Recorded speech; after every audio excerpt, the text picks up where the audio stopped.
eu sou Thaís Machado e começa a partir de agora o Panorama TVC, aqui pela TV Câmara de São José do Rio Preto. Nesse programa você acompanha tudo o que acontece no Legislativo de São José do Rio Preto e também entrevistas sobre as notícias que repercutem na cidade. No programa de hoje você vai saber mais a respeito de um projeto aprovado aqui na Câmara e sancionado pelo prefeito que combate a violência doméstica. Vai também ficar por dentro do trabalho das comissões especiais de inquérito que investigam o trabalho das empresas terceirizadas no município e também o serviço de transporte público durante a pandemia. Vai acompanhar ainda uma entrevista ao vivo com a secretária de Educação sobre a volta das aulas presenciais na cidade. Antes disso, você fica por dentro de todos os projetos que foram protocolados pelos vereadores na Câmara de Rio Preto nos últimos dias. Veja a seguir o Boletim Legislativo em Pauta.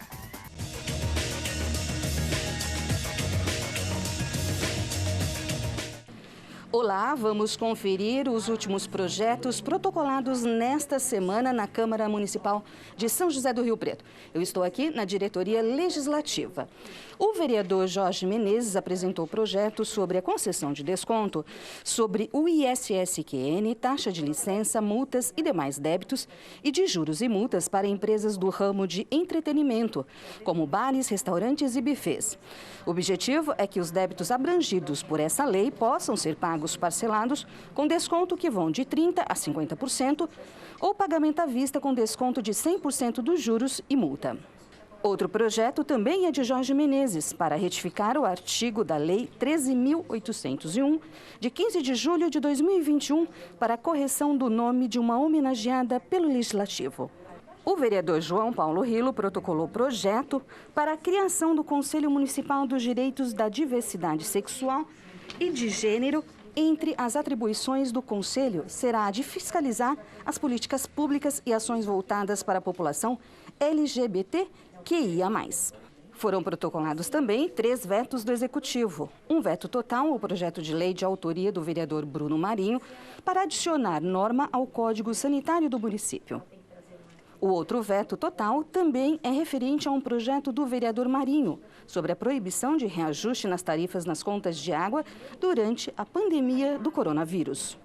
O terceiro veto é sobre o projeto de lei complementar do vereador Jorge Menezes para a isenção da taxa de licença e funcionamento às empresas do ramo de eventos e buffet durante o período da pandemia Covid-19. Foram protocolados também 62 indicações que serão enviadas para a Prefeitura, 5 moções e 23 requerimentos. Todas essas proposituras podem ser conferidas no nosso site riopreto.sp.leg.br.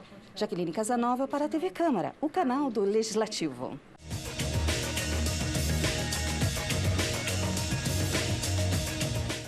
O combate à violência doméstica é sempre uma pauta importante aqui no Legislativo riopretense. Recentemente, uma proposta da vereadora Karina Caroline foi aprovada em plenário e foi sancionada pelo Poder Executivo. Saiba o que determina essa lei na entrevista feita pela repórter Mariana Dyer. O Poder Executivo sancionou o projeto de lei da vereadora Karina Caroline, que obriga os condomínios residenciais de Rio Preto a divulgar entre os moradores os números de telefone para denúncias em caso de violência doméstica. Essa divulgação deve ser feita por meio de cartaz ou placa com as informações sobre os canais de denúncia de violência familiar contra mulheres, crianças, adolescentes, idosos e pessoas com deficiência. O objetivo dessa lei é fazer com que, dentro dos condomínios, tanto horizontais como verticais, as pessoas também prestem atenção no que está acontecendo com o seu vizinho. Infelizmente, nós estamos vivenciando momentos muito difíceis. A pandemia potencializou os casos de violência doméstica, familiar. E quantos não foram, né? Os episódios que aconteceram morte e vizinhos sabiam da violência. Então, a proposta dessa lei é fazer com que as pessoas também tenham essa responsabilidade de denunciar atos de violência, de agressões familiares. Ou seja, então, nós vamos disponibilizar telefones oficiais de denúncia referente a mulher referente à criança e adolescente, à pessoa com deficiência, o idoso e também os animais. Infelizmente, até os animais, né, sofrem violência. Então, a gente está propondo que essa lei, os síndicos, né, aquelas pessoas que são responsáveis pelos condomínios, né, ele possa também oferecer informações quando chegar uma polícia, porque é mais difícil acesso, né? E os vizinhos, né, denunciarem também. Hoje em dia, nós não precisamos dar o nosso nome. É só denunciar. Olha, está acontecendo situações de violência com o meu vizinho. Olha, é quadra tal, a casa é tal, a gente está ficando preocupado. E ter essa notificação nos condomínios, porque muitos são os casos que acabam em morte. A gente teve um caso recente de um adolescente matar o próprio pai, porque ele já não aguentava mais, né, a situação de violência que eles viviam em família. Então, não é ser intrometido, não é você meter o bedelho na família do outro, não. É você usar esse momento como um ato de responsabilidade e ajudar o seu próximo, porque a violência, ela está instalada em todos os ambientes, né? A gente não pode ver famílias ricas ou do mais alto padrão, nível, infelizmente, está acontecendo. E a gente tem que ter essa responsabilidade e denunciar sem medo. A vereadora explica que o material de divulgação que será usado nos condomínios deve seguir o modelo disponibilizado pela Prefeitura Municipal. A secretaria responsável, a Secretaria de Trânsito, e na página do Serviço de Trânsito vai ter o link, né, para poder baixar o cartaz que já está, né, de uma forma bem resolvida aqui, os telefones 180, Disque 100 dos direitos humanos, que também pode vir a denúncia do idoso, pode vir a denúncia da criança, o 190, que é a Polícia Militar, 153, que é a da Patrulha Maria da Penha, que é um serviço que tem prestado um grande serviço para São José do Rio Preto, Delegacia da Mulher, Secretaria da Mulher e também da Causa Animal. Então, vocês terão acesso aos telefones oficiais para denunciar. Faça esse papel, gente, você vai estar salvando uma família. Na TV Câmara de São José do Rio Preto, você acompanha de perto o trabalho dos vereadores. Uma forma de ficar por dentro de todos os projetos protocolados e ações desenvolvidas é assistir ao programa Questão de Ordem. Projetos de lei em tramitação na Câmara e investimentos nos distritos de Rio Preto foram temas abordados pelo vereador Paulo Paulera durante a gravação do programa Questão de Ordem da TV Câmara. O vereador falou sobre a lei que criou para alterar o protocolo de vacinação no município e que já foi sancionada pelo prefeito Edinho Araújo. De acordo com a lei, quem se recusar a receber determinada marca de vacina será colocado no final da fila para imunização. Durante a entrevista, Paulera também falou sobre o projeto de lei que libera alvará provisório para empresas instaladas em loteamentos em processo de regularização e sobre investimentos realizados nos distritos de Talhado e Engenheiro Schmidt, que ganhou novo centro comunitário e uma nova base para a GCM. É possível assistir ao programa Questão de Ordem durante a programação da TV Câmara e também no canal da emissora no YouTube. O Panorama TVC faz agora um breve intervalo e no próximo bloco você vai acompanhar uma entrevista com a secretária de Educação de Rio Preto sobre o retorno das aulas presenciais no município. Até já!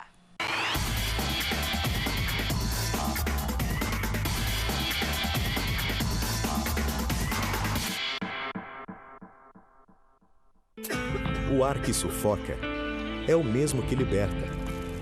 O ambiente que degrada é o mesmo que diverte. O fogo que limpa o terreno é o mesmo que gera multa. Proteja o meio ambiente e a sua saúde. Não faça queimada. Queimada é crime. Denuncie. Disque 153. Prefeitura de Rio Preto.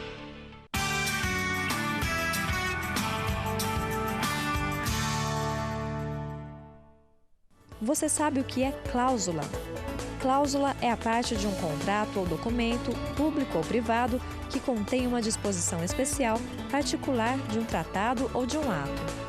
Então, quando você encontrar em um documento a palavra cláusula, significa que o parágrafo escrito especifica algo, coloca uma condição para o cumprimento de algum item.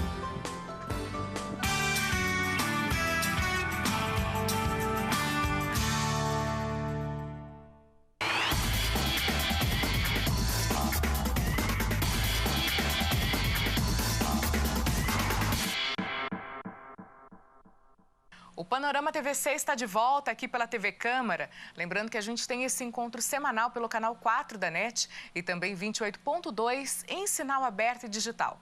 Você pode acompanhar não só esse programa, mas toda a nossa programação também pelo YouTube, www.youtube.com/TV Câmara Rio Preto.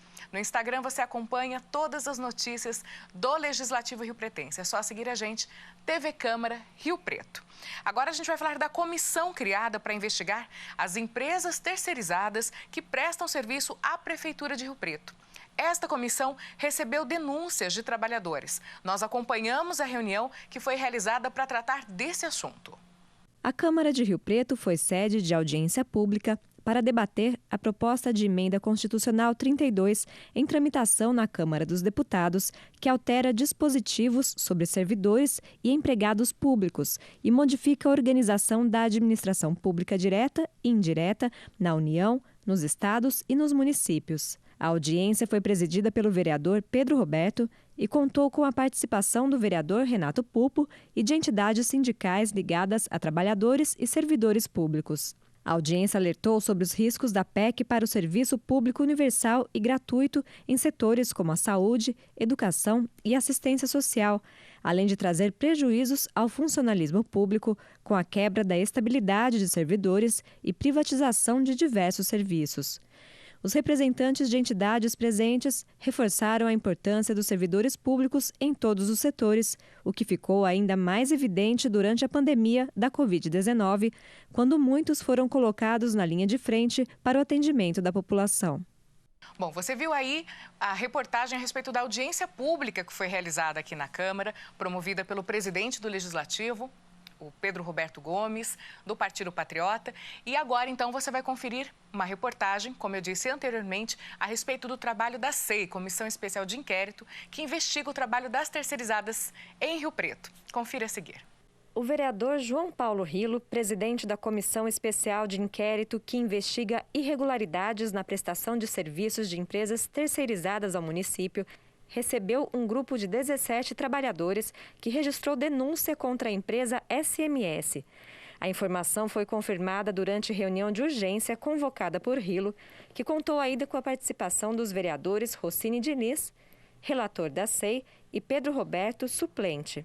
Segundo os trabalhadores que prestaram serviços de pintura e reparos à Secretaria Municipal de Trânsito, o trabalho foi realizado e a empresa solicitou depois que assinassem aviso prévio com data retroativa.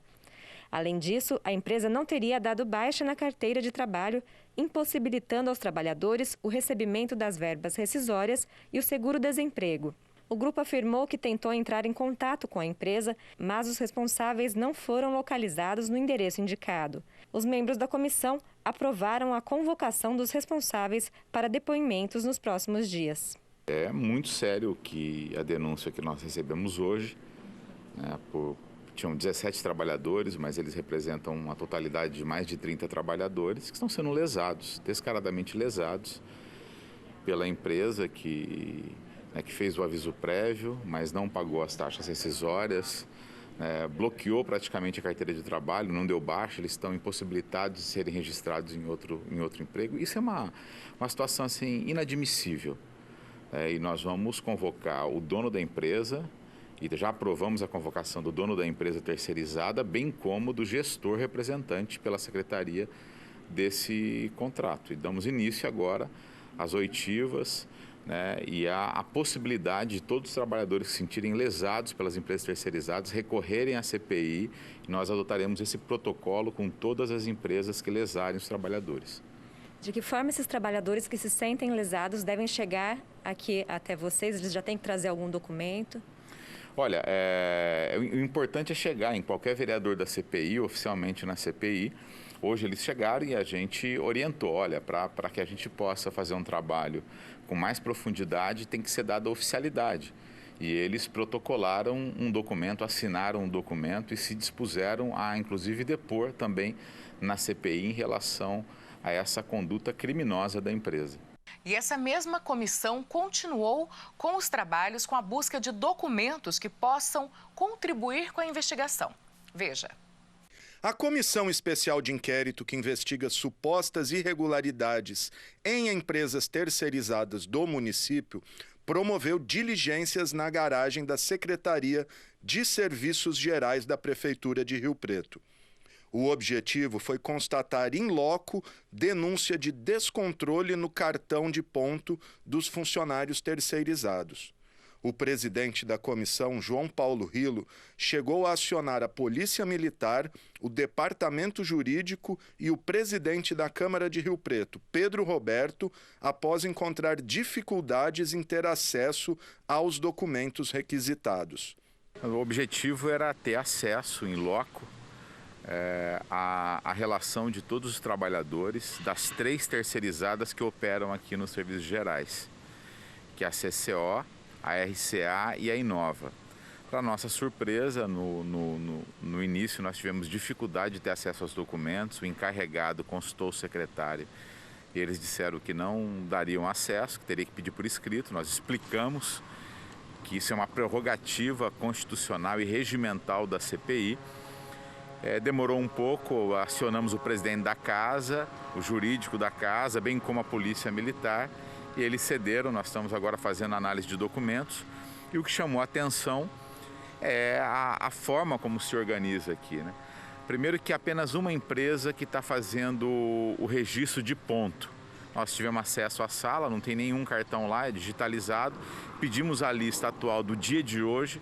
Até agora não tivemos acesso porque eles passam o cartão aqui, mas é gerado a lista na empresa, ou seja, né, a empresa terceirizada que controla quem está trabalhando, quando na verdade teria que ser a secretaria. Ela é a gestora do contrato. E também chamou a atenção o fato de não ter um registro de cartão das outras empresas, é feito de maneira manual pelos encarregados. Então, esse material colhido hoje vai gerar novos questionamentos e até convocação para que seja esclarecido. O objetivo da CPI é entender a fundo por que os trabalhadores tomam tanto calote, têm os seus direitos violados. E para isso é necessário entender essa raiz, essa rede de empresas que dão calote nos trabalhadores. Por isso que nós estamos fazendo um trabalho a fundo, visitando in loco, tendo acesso imediatamente, para entender por que tem tanta violação de direito trabalhista na cidade.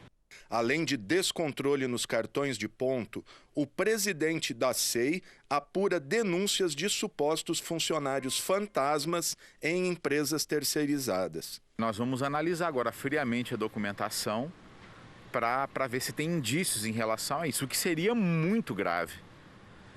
E pode ser aí que more um pouco a origem dessa bagunça, desse desrespeito generalizado das empresas terceirizadas com aqueles que prestam serviço para o município. Embora eles sejam contratados de maneira terceirizada, eles prestam serviço público. É inadmissível a cidade continuar compactuando com tamanha aberração e crueldade contra trabalhadoras e trabalhadores. De posse das informações, os vereadores vão agora definir os próximos passos da investigação e quem serão os próximos convocados. Ontem mesmo, na reunião, foi chamada uma reunião extraordinária, porque nós recebemos a denúncia de 17 trabalhadores que estavam numa terceirizada ligada ao trânsito. Eles assinaram um aviso prévio, não tiveram baixa na carteira, não receberam os devidos, o recurso rescisório, ou seja, e a cidade, segundo eles, há 30 dias nós estamos sem uma manutenção no que diz respeito ao trabalho de trânsito por essa lacuna que gerou essa empresa. Ou seja, até quando a Prefeitura Municipal, o Governo Municipal vai conviver pacificamente com gente tão mau caráter, com gente que apronta contra os trabalhadores? A SEI das terceirizadas já ouviu o depoimento do secretário de Administração, Adilson Vedrone, que reconheceu a fragilidade da lei de licitações na hora de garantir o pagamento de encargos trabalhistas. Bem, agora a gente vai falar sobre o trabalho da Comissão de Inquérito em Andamento na Câmara de São José do Rio Preto, que investiga a lotação no transporte público durante a pandemia. Os vereadores que são membros da comissão estiveram na sede da Circular Santa Luzia e também na sede da Expresso Itamaraty. Nós acompanhamos as duas visitas. A Comissão Especial de Inquérito, formada na Câmara de São José do Rio Preto para investigar irregularidades no serviço de transporte público durante a pandemia, realizou diligência para coleta de informações nas empresas Circular Santa Luzia e Expresso Itamaraty.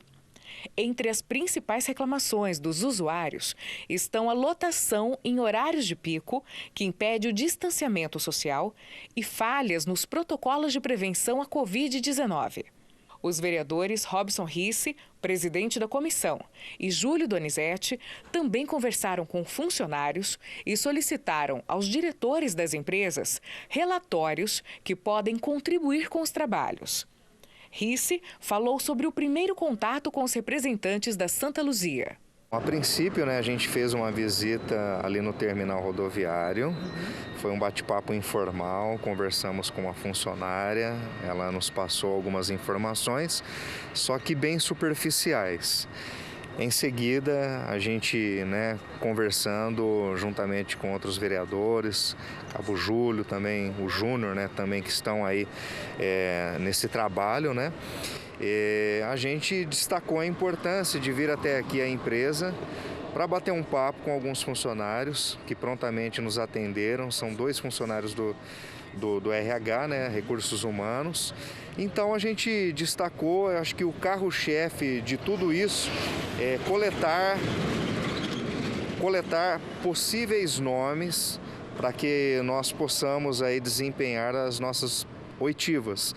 Ainda não marcamos esses compromissos, mas tudo é a caráter de esclarecimentos.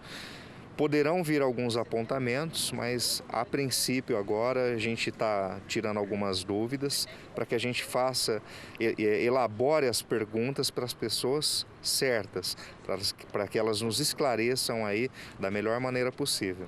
A gente pode chamar esse período de um planejamento das oitivas? Correto, um planejamento das oitivas, A gente destaca, dá ênfase que esse trabalho ele vai durar alguns meses, embora o tempo passe muito rápido, mas a gente está fazendo um planejamento de tudo, eu acho que tudo com muita relevância, tudo com muito respeito, não somente aos usuários do transporte público, mas também para com aqueles que estão aí engajados, trabalhando ali para servir aí o Rio Pretense, Então a gente quer saber, até o final de todo esse trabalho, a gente quer reunir o máximo de informações, aí destacar os erros ou também os acertos. Júlio Donizete confirmou que as solicitações dos vereadores foram atendidas durante a diligência. Passamos pela manhã na Circular Santa Luzia e agora estamos aqui no Expresso Itamaraty, qual nos recebeu com um carisma enorme, onde os documentos solicitados às vezes demoram algum tempo. Aqui já foi entregue de imediato e deixando bem claro que essa CPI é nada mais um estudo para que possamos nada mais melhorar o atendimento da população. Essa é a ideia. O presidente da comissão explica que a população pode contribuir com o trabalho que visa a melhoria dos serviços de transporte no município. Eu costumo dizer que o consumidor ele sempre tem razão. Então, a partir do momento que você paga por isso, você tem que recorrer, sim, aos seus direitos, pedir aí pelos seus direitos. Então, é interessante que as pessoas não reclamem apenas, talvez nas redes sociais, mas que o órgão, a empresa competente, ela tenha conhecimento de que ela possa estar errando. Então, tanto é que a gente vai reunir tudo isso, dentro desse trabalho que a gente vem desenvolvendo, porque o ponto principal, o ponto-chave de tudo, chama-se aí o descontentamento desses usuários, acerca dessa pandemia que ainda perdura, E também a gente vai confrontar em relação aos contratos, Eu falo que são pequenos pontos que a gente vai ter que deixar em relevância, a partir da reclamação de um usuário e até propriamente a gente debater o que tem sido feito durante esses meses. Bom, vamos falar de educação. A Secretaria de Educação de São José do Rio Preto retoma as atividades escolares de forma opcional. Para falar sobre esse assunto, eu converso então com a secretária de Educação aqui de São José do Rio Preto, a Fabiana Zanqueta, que participa do programa remotamente. Secretária, obrigada por ter aceitado o convite e disponibilizar esse tempo aqui para trazer as informações ao telespectador da TV Câmara. Seja bem-vinda. Obrigada, boa tarde a todos. Prazer aqui participar e dar esclarecimento para a população. Bom, secretária, as aulas vão ser retomadas de forma escalonada, né? Como vocês costumam dizer, que é por meio de grupos. Vocês estabeleceram alguns critérios que determinam o retorno gradual. Como isso vai acontecer? Bem, a partir de segunda-feira, então, nós reabrimos as escolas para as atividades presenciais. Então, nós trabalhamos com um percentual de 35%, até 35%. Dentro desses 35%, tem que atender a regra de distanciamento de 1,5 metro. E as escolas estão se organizando de acordo com o número de alunos que desejam retomar e também a condição do tamanho da sala em proporção com o número de alunos. Então, cada escola está fazendo o seu arranjo para atender o maior número de alunos possível. Quais alunos de quais faixas etárias vão participar desses grupos que retornam às aulas presenciais? Esse primeiro momento de atividades, nós vamos estar focados preferencialmente naqueles alunos que não deram devolutivas das atividades ou não participaram das atividades ou que teve um rendimento abaixo, para poder fazer, nesse momento, uma recuperação de conteúdo, né? A partir daí, nós também temos a educação infantil, que é creche, pré-escola, onde os pais podem agendar com a escola para que ele possa ir até a escola, trazer uma vivência com a criança para um período de adaptação. Bom, a senhora colocou aí a respeito dos alunos que não deram devolutivas, né? Segundo as suas palavras, ou rendimento abaixo. Como é que vocês estão mensurando o rendimento desses alunos? E todos os professores e gestores escolares trabalharam muito ao longo desses meses todos de escola fechada, mas muita atividade educacional, pedagógica com esses alunos, tanto com aulas online, tanto com material impresso, para tentar abranger o maior número de alunos possível. Alguns alunos, até no dia da retirada do kit alimentação, nós usávamos isso também para entrega de material. Alguns alunos retiravam o material, mas não entregavam, ou entregavam depois da devolutiva parcialmente. Então, a partir daí, nós observamos que alguns alunos a gente precisava tratar aí especialmente para poder fazer uma recuperação de conteúdo nesse momento. Além disso, vocês vão fazer avaliações para entender como esses alunos estão rendendo, se assim eu posso dizer? Isso. A partir do dia 30 de agosto, nós vamos iniciar um processo de avaliação em rede. Cada escola vai ter o seu tempo também de agendamento, tá?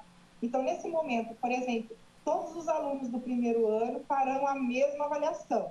Todos os alunos do segundo, a mesma. É uma avaliação que a gente chama em rede, para que a gente possa ter uma noção de como é que está o conteúdo pedagógico, como é que cada um está, para aí sim fazer o planejamento de recuperação de conteúdo, tanto pensando agora no final de 2021 e também em 2022. E aí montar todas as estratégias necessárias.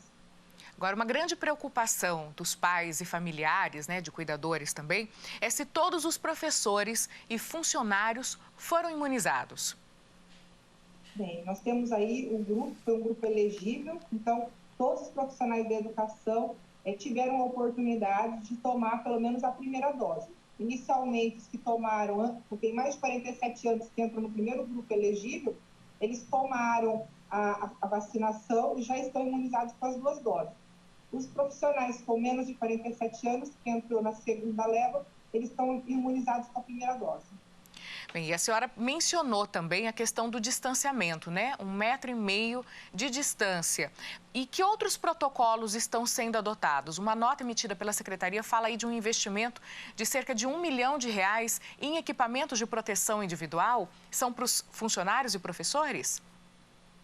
Isso. Nós investimos nas adequações das escolas, porque dentro desses protocolos, são protocolos sanitários gerais, né, que a gente está adotando aí para a nossa rotina de trabalho, que é a aferição de temperatura na entrada de estabelecimentos, tótems com álcool gel. Nós também instalamos alguns displays de álcool na escola.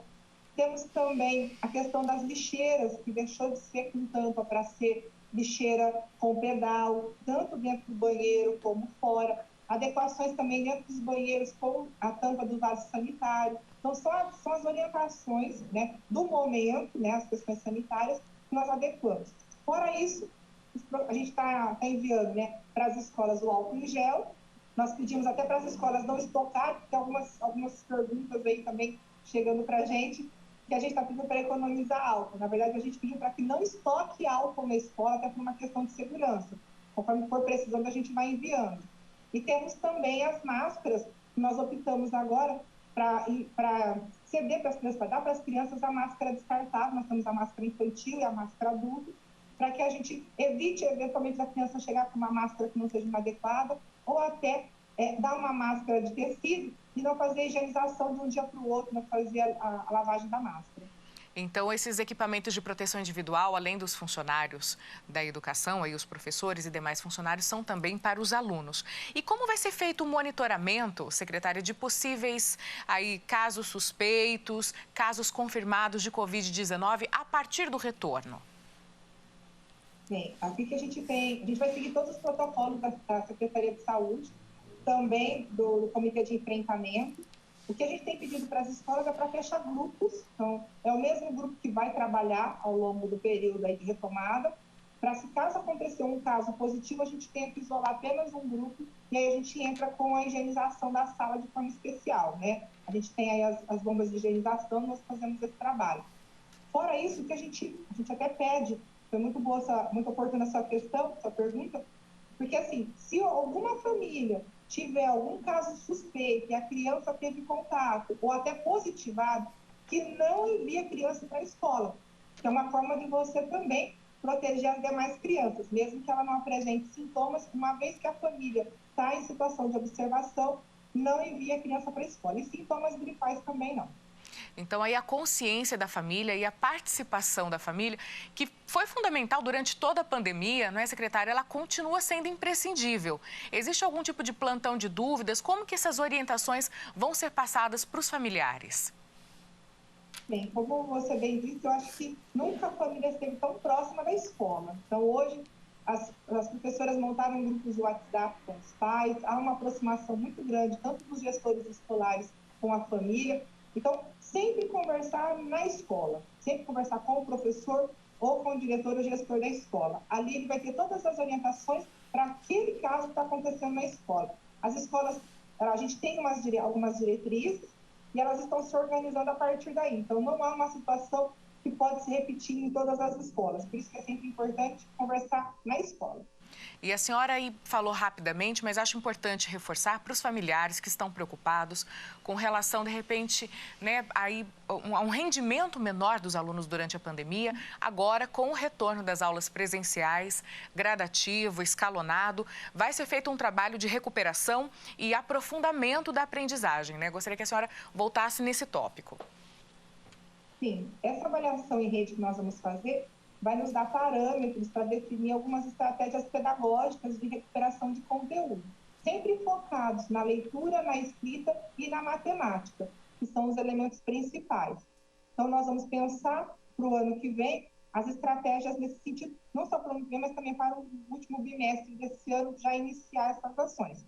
É importante a gente também ter em mente a capacidade dos nossos professores, que se desdobraram e se reinventaram nesse novo momento, e também da facilidade das crianças também se adaptar.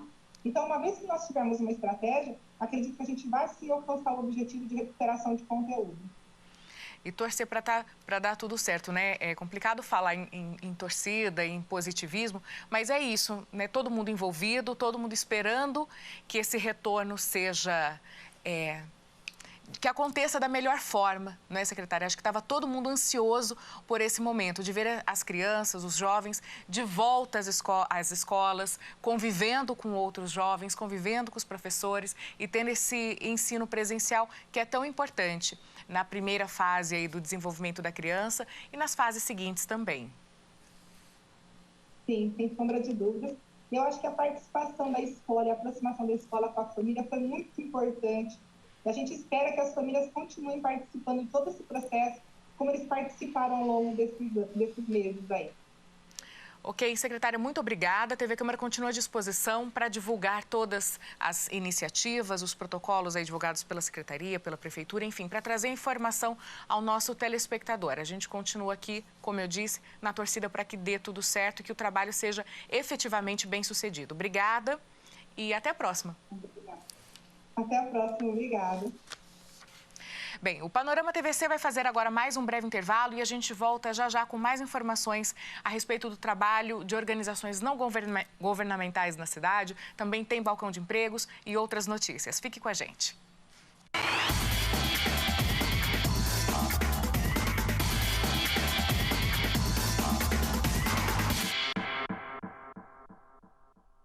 A Justiça Eleitoral brasileira foi a primeira no mundo a abrir os sistemas eleitorais para que as barreiras de segurança do processo eletrônico de votação fossem testadas. Isso ocorre desde 2009.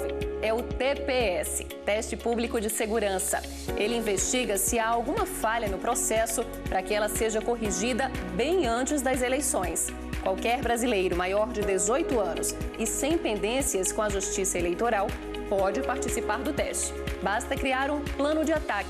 Com os planos aprovados, os investigadores vão até a sede do Tribunal Superior Eleitoral, em Brasília, e tentam quebrar as mais de 30 barreiras de segurança.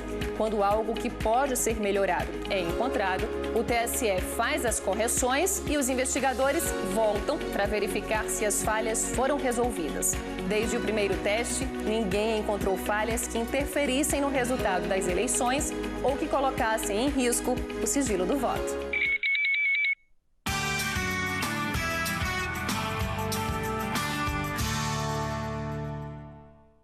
O presidente da Câmara de Rio Preto pode convocar os vereadores para sessões secretas sempre que houver motivo relevante para que elas aconteçam.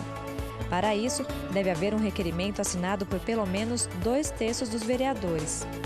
Durante esse tipo de sessão, participam somente os vereadores, sem a presença de munícipes e servidores nas galerias ou plenário. A concessão de títulos de cidadão honorário e outras honrarias e a denominação de ruas e praças estão entre as propostas analisadas em sessões secretas na Câmara Municipal.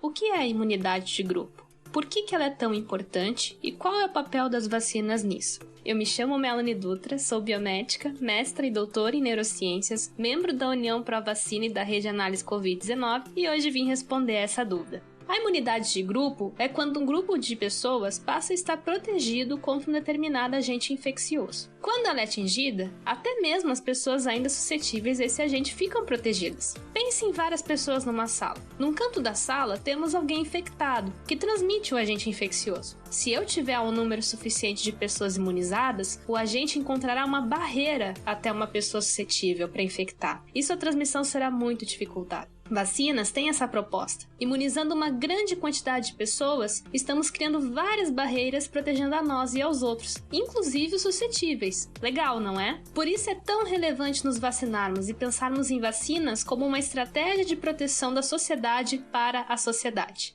Gostou ou teve dúvidas sobre essa explicação? Mande para as nossas redes sociais. É só procurar a União Pro Vacina ou UP Vacina no Facebook, Instagram e Twitter e nos mandar uma mensagem. Vacine-se e compartilhe a informação correta.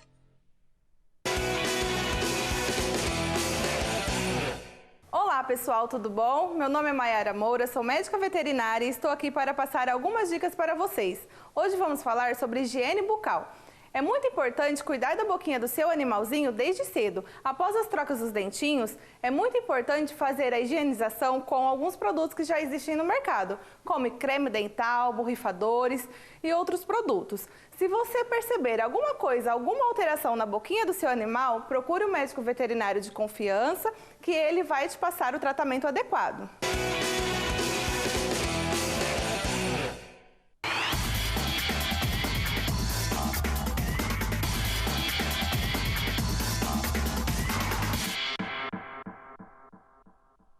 Panorama TVC de volta.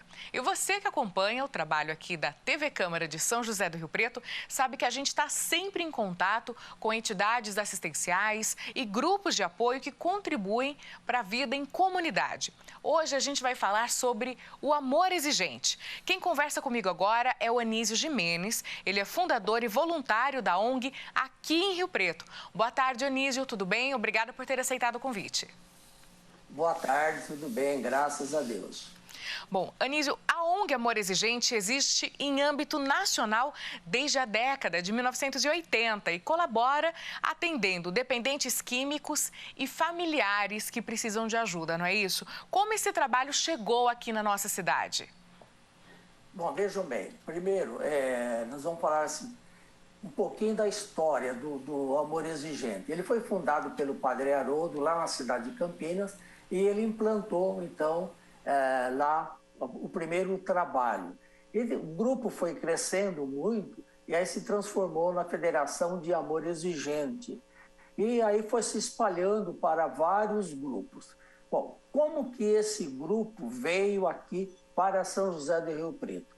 Aproximadamente há uns 28, 30 anos atrás, minha família convivia com um dos filhos meus, que era usuário de drogas, e nós precisávamos, assim, de uma orientação, um apoio, e aí nós conhecemos o Amor Exigente, estamos trabalhando e trouxemos aqui para São José do Rio Preto. E aqui nós temos 2 grupos que funcionam em locais diferentes, com horários diferentes, com a mesma... o mesmo propósito, o mesmo trabalho, enfim, porque nós, voluntários, precisamos primeiro passar por um tratamento, passar para um treinamento também, orientações da Federação de Amor Exigente. Então, foi assim que chegou aqui na cidade de São José do Rio Preto. E, Anísio, como é feita a abordagem? Como essas pessoas chegam até a ONG, tanto os dependentes como os familiares? Normalmente, eles chegam, assim, por outros meios, pessoas que conversam, às vezes eles pegam os nossos telefones também, que a gente publica muito os nossos telefones, e eles acabam chegando, normalmente vem a família, ela vem primeiro buscar ajuda. Por quê? Ela está totalmente desestruturada nos seus valores, nos seus comportamentos. Então, ela vem primeiro. E aí é feito todo um trabalho, né, de triagem, um primeiro momento. Como é um grupo de auto e mútua ajuda, aí depois elas são separadas em pequenos subgrupos, em que aí tem todo o desenvolvimento de um trabalho baseado em cima da filosofia, vou falar assim, ou da proposta do amor exigente. Porque, para quem não sabe, quando a gente fala amor exigente, é lógico que é um nome, mas, a bem da verdade, ele é um nome de um trabalho, de um estudo que foi elaborado com a finalidade de orientar e ajudar as famílias, oferecendo meios seguros para a convivência da família, dos familiares, junto aos usuários de álcool e outras drogas, né? Então, são trabalhos assim. Esse estudo ele é fundamentado em cima de 12 temas que são discutidos, um tema por cada mês.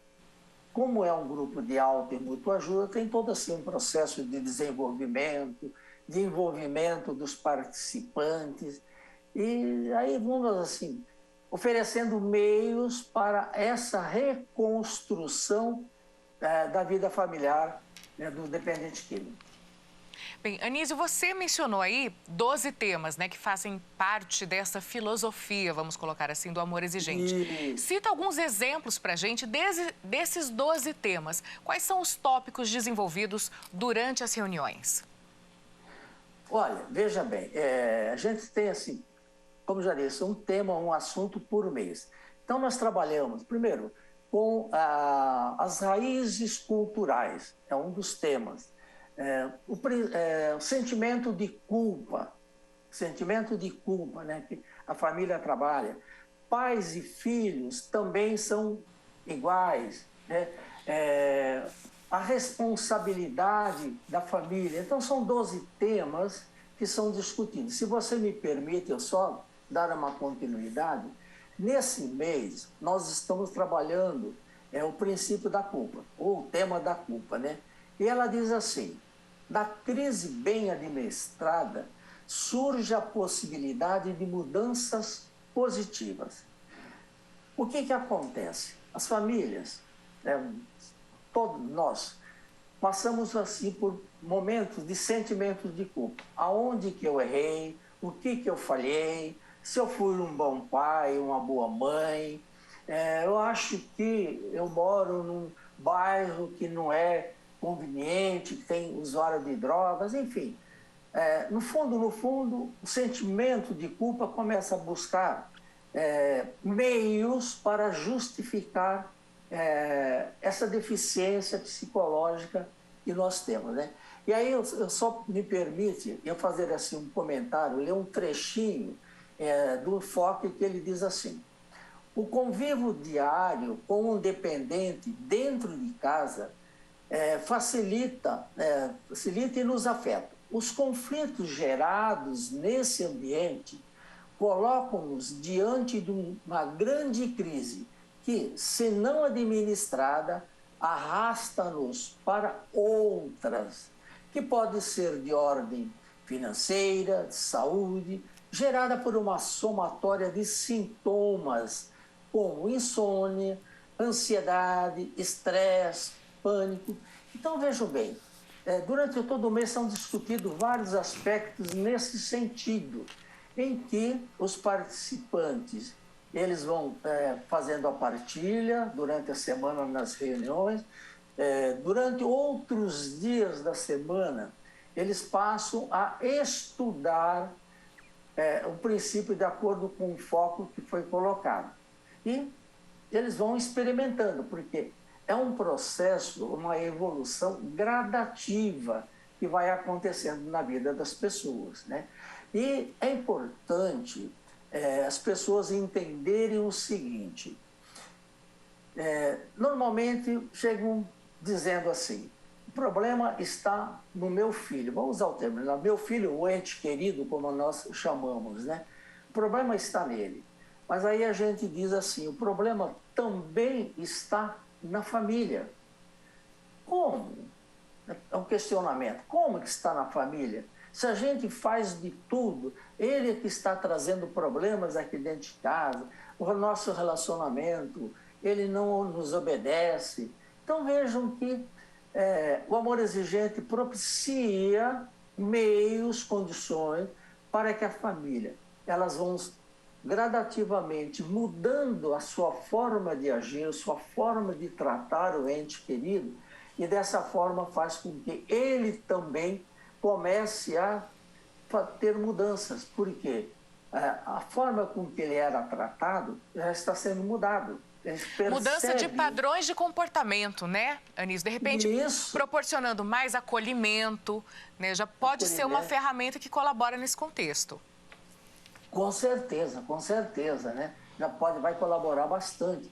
A questão até do próprio comprometimento de responsabilidade do nosso ente querido, ele começa a perceber que aquilo está errado para ele. E a família precisa já estar preparada para fazer essas mudanças. Então, é um processo assim, um pouco demorado, né? Às vezes as pessoas querem o resultado imediatamente, mas é um processo um pouco demorado e que depende muito também do participante se envolver, querer ajudar, querer mudar. Olha um outro detalhe que a gente sempre frisa para as famílias. Vamos pegar um caso, por exemplo, de alcoolismo dentro da família. Eu tenho um parente, um filho que é alcoólatra. Muito bem, então nós vamos começar o processo, fazer o tratamento. Só que acontece o seguinte, vocês fazem festa e usam bebida alcoólica? Sim, não pode faltar. Espera aí, então tem que tirar. Tem que tirar a bebida alcoólica. Porque como que você quer que o teu ente querido, ele deixe de usar bebida alcoólica se os demais membros da família usam e principalmente na sua frente. Vejam só a incoerência que acaba acontecendo nesse processo familiar. E Anísio, isso que o amor exige. Desculpa interrompê-lo. Não, fique à vontade. É que eu ia perguntar exatamente, durante essas reuniões, o contato com essas famílias, em função da pandemia, vocês não estão realizando mais essas reuniões de forma presencial. Então, vocês fazem isso virtualmente, assim como está acontecendo nessa nossa entrevista? É assim que vocês mantêm contato com as famílias e com os dependentes também? Isso.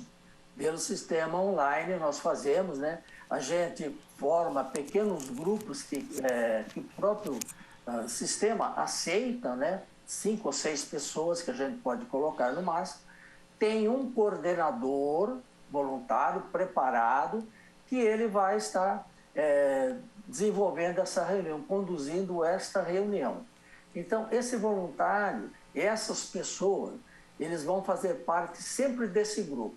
Então, não tem assim, essa semana você vai para um grupo, ou chamar uma sala, na outra semana você vai para outra. Não, você vai ficar ali, porque este é o teu grupo. Porque como é um grupo de auto e mútua ajuda, é importante os participantes estarem convivendo com outras pessoas que têm os mesmos problemas, que estão tendo assim, as evoluções, o sucesso, enfim. Ele gira nesse sentido. De quanto em quanto tempo é realizada a reunião? E quanto tempo ela dura? Veja bem, tanto pelo sistema online quanto presencial, né, se Deus quiser agora, a partir de janeiro, a gente volta, é em torno de 2 horas. Online está sendo 1 hora, 1h30, porque o próprio sistema às vezes não permite, mas na presencial são 2 horas. E elas são semanais, são quinzenais? Semanais, são semanais. Aí são feitas na nossa sede, né? Nós temos uma sede própria, aqui no Parque das Flores, e que a gente então recebe todas as pessoas que vão ali. Então, são divididos em pequenos subgrupos. Esses voluntários são pessoas que em algum outro momento passaram pelo atendimento ou não? Quem pode ser voluntário do Amor Exigente? Olha, qualquer pessoa pode ser voluntário do Amor Exigente. Mas eu vou fazer assim uma comparação em relação ao nosso grupo. 99% dos nossos voluntários são pessoas que um dia procuraram o grupo buscando ajuda. Conseguiram reconstruir o seio familiar, o relacionamento, e aí foram treinados para serem voluntários. Então, qualquer pessoa pode ser voluntária. Por exemplo, eu sou psicólogo e eu gostaria de ser voluntário. Ótimo, só que no grupo você não vai ser o psicólogo, você vai ser um voluntário do Amor Exigente, trabalhando todos os temas, todos os regulamentos, conforme foram treinados. E me conta mais uma coisa, Anísio, a população ela pode ajudar? Vocês contam com o apoio da comunidade também? Olha, nosso grupo, ele não visa lucro financeiros, também nós não temos vínculo religioso, político ou social. E, infelizmente, também nós não recebemos verbas nenhum. Então, nós dependemos única e exclusivamente da sociedade, da população que nos ajuda, às vezes nos nossos eventos, pessoas que se dispõem espontaneamente a nos ajudar. Então, assim que a gente vai, porque a gente não visa lucro, então temos despesas, é evidente, mas também não há necessidade de se ter um fundo de reserva, uma conta bancária, né, altíssima. E quem quiser entrar em contato, ou para saber mais a respeito do trabalho, ou para colaborar, como faz para entrar em contato com vocês? Eu vou passar o telefone, porque eu não vou passar o endereço agora, porque a gente não está tendo o atendimento presencial. Mas eu vou passar os telefones. Posso falar? Claro, por favor. 991 11 32 44 ou 991 63 63 47. Já já a gente repete o telefone de novo para que nosso telespectador possa anotar.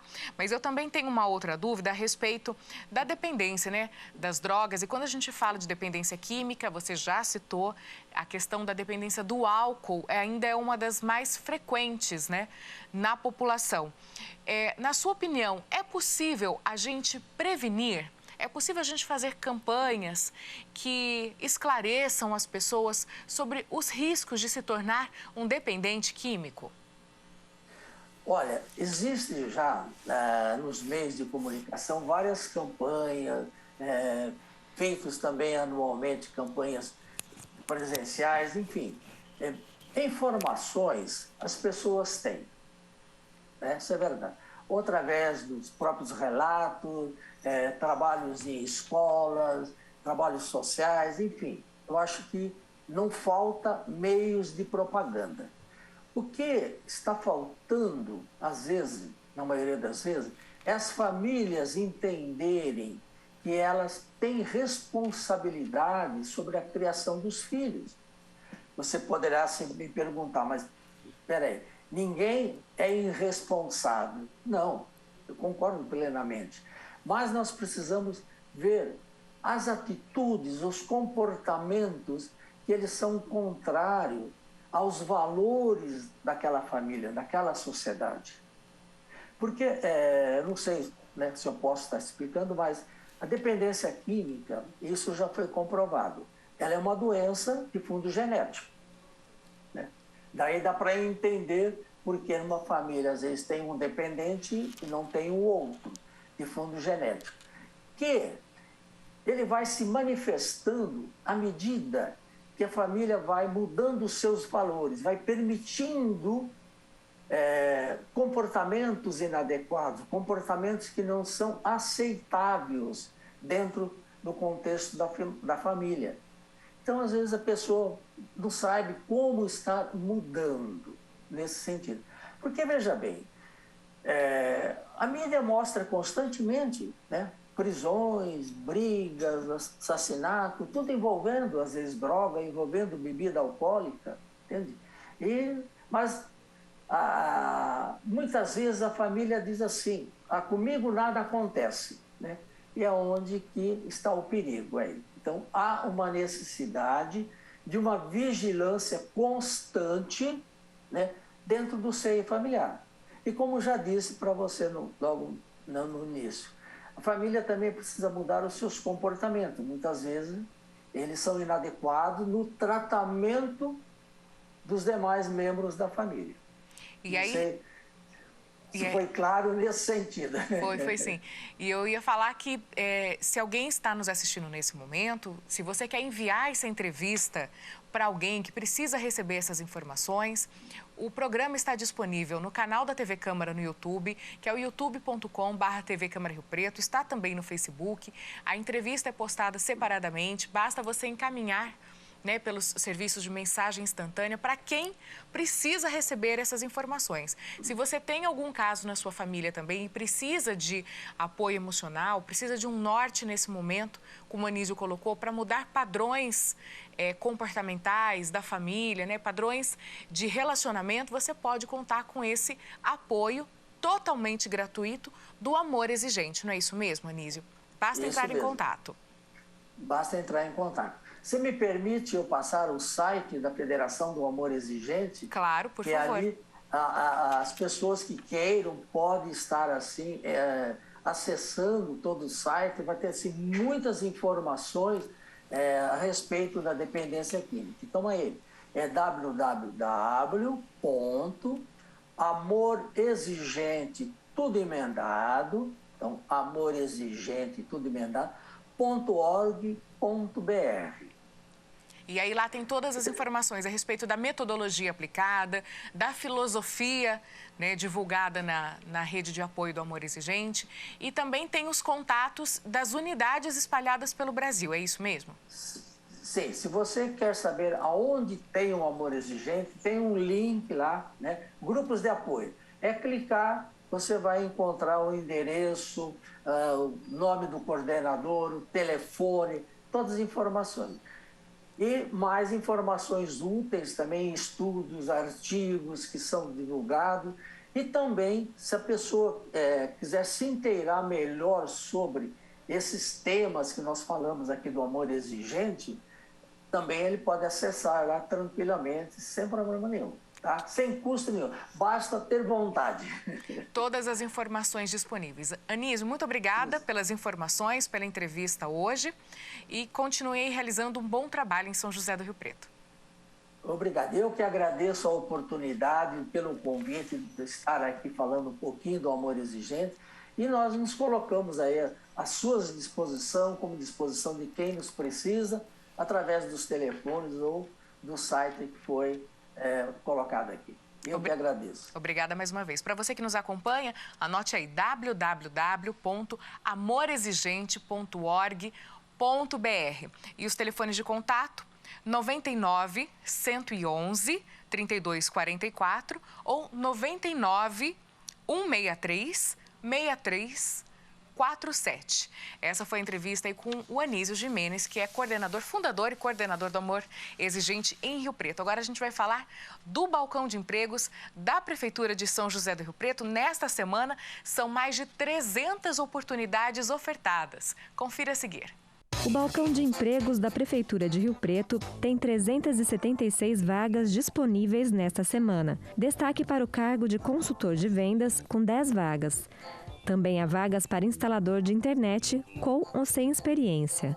E oportunidades para operador de telemarketing. Para consultar as vagas disponíveis, acesse o site www.riopreto.sp.leg.br no link Utilidade Pública. Os interessados podem fazer um cadastro para concorrer às vagas no site www.riopreto.sp.gov.br/balcão empregos. Bom, o Panorama TVC termina aqui. Se você quiser rever esse programa, refaça o convite, acompanhe pelas redes sociais. Estamos no Facebook como Câmara de São José do Rio Preto, no YouTube e no Instagram como TV Câmara Rio Preto.